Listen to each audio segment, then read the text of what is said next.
Jayaman e Diletta Leotta, verità shock.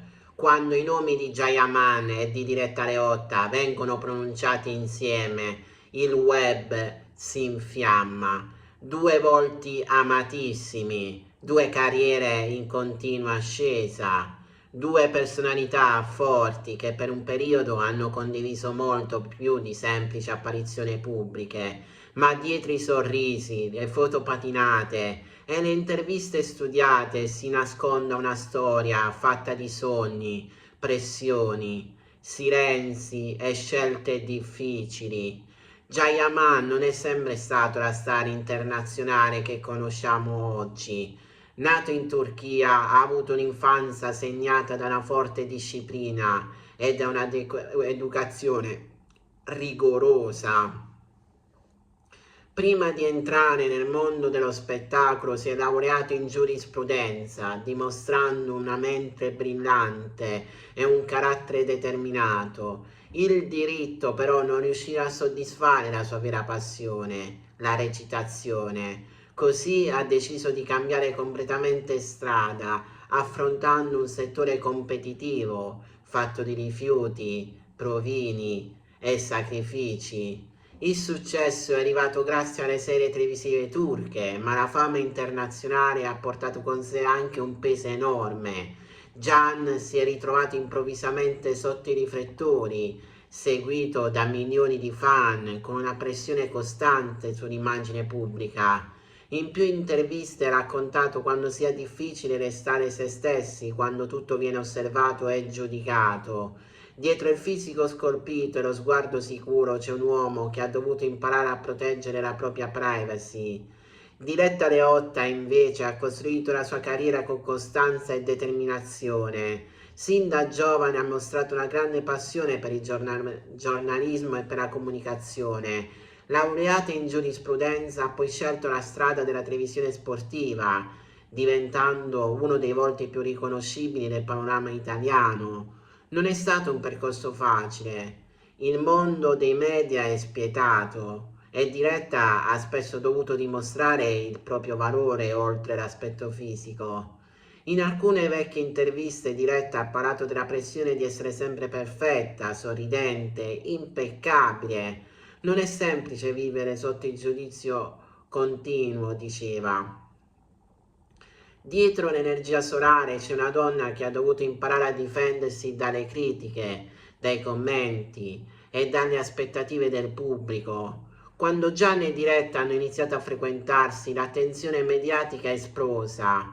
Due star, due mondi diversi, un legame che incuriosiva tutti. Le loro apparizioni insieme erano sempre molto osservate, ogni gesto analizzato, ogni parola interpretata. Gian, noto per la sua riservatezza, cercava di mantenere un profilo basso. Diletta, più abituata ai riflettori, affrontava la situazione con il suo sorriso professionale. In una vecchia intervista Gian dichiarò: «La mia vita privata è qualcosa che voglio proteggere», parole che col senno di poi sembrano raccontare molto di più. Diletta invece parlava spesso dell'importanza di vivere il presente senza troppe aspettative. Non puoi programmare i sentimenti, diceva, ma vivere una relazione quando entrambi sono costantemente in viaggio tra set, studi televisivi e impegni internazionali non è semplice.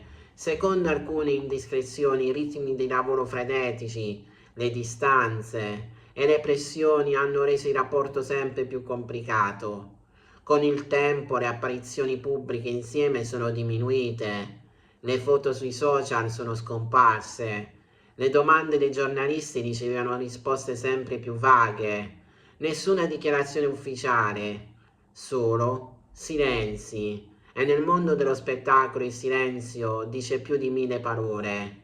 Gian ha continuato a costruire la sua carriera internazionale, spostandosi tra diversi paesi, cercando nuovi ruoli e nuove sfide. Ha spesso parlato dell'importanza della crescita personale, del bisogno di evolversi come un uomo prima ancora che come attore. Diletta invece ha rafforzato la sua presenza nel panorama televisivo italiano, dimostrando grande professionalità e determinazione. In più occasioni ha sottolineato quando sia fondamentale trovare un equilibrio tra lavoro e vita privata. Il vero shock non è stato la fine di una relazione, ma la consapevolezza di quando sia difficile vivere l'amore sotto i riflettori. Quando sei famoso, anche le emozioni diventano notizie. Ogni scelta viene giudicata, ogni silenzio interpretato. Jayaman e Diretta Leotta non sono personaggi di una fiction, sono persone reali, con fragilità, sogni e paure. Dietro l'immagine perfetta ci sono sacrifici, rinunce e momenti di solitudine che il pubblico non vede. La morale di questa storia è chiara: la fama porta successo, ma anche solitudine. L'amore ha bisogno di spazio, rispetto e silenzio per crescere. Non sempre i riflettori aiutano. La mia riflessione personale è questa. Spesso cerchiamo lo shock, il colpo di scena, la notizia sensazionale, ma forse dovremmo imparare a guardare oltre i titoli, ricordandoci che dietro ogni storia ci sono persone vere. Perché la vera verità shock non è cosa è successo tra Jayaman e Diretta Leotta. La vera verità shock è quando sia difficile restare se stessi in un mondo che non smette mai di guardarti.